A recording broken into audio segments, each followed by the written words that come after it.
মাঠে আমাদের এবার লাউ চাষ করেছে, আর বাবা মা ওখানে রয়েছে।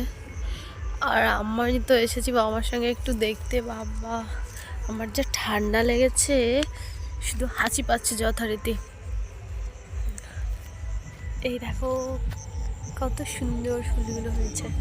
আর এই যে দেখো ছোট ছোট লাউ হয়েছে এখানে। এই যে দেখতে এসেছি। আমি তো বাড়িতে আসলে একটু ঘুরতে আসি জমিতে। আমার যা ঠান্ডা লেগেছে, শুধু নাক টানছি এসে। আর এখানে কুয়াশা হয়ে গেছে ভীষণ। দেখো আকাশটা কত সুন্দর লাগছে, সঙ্গে সঙ্গে চাঁদও দেখা যাচ্ছে।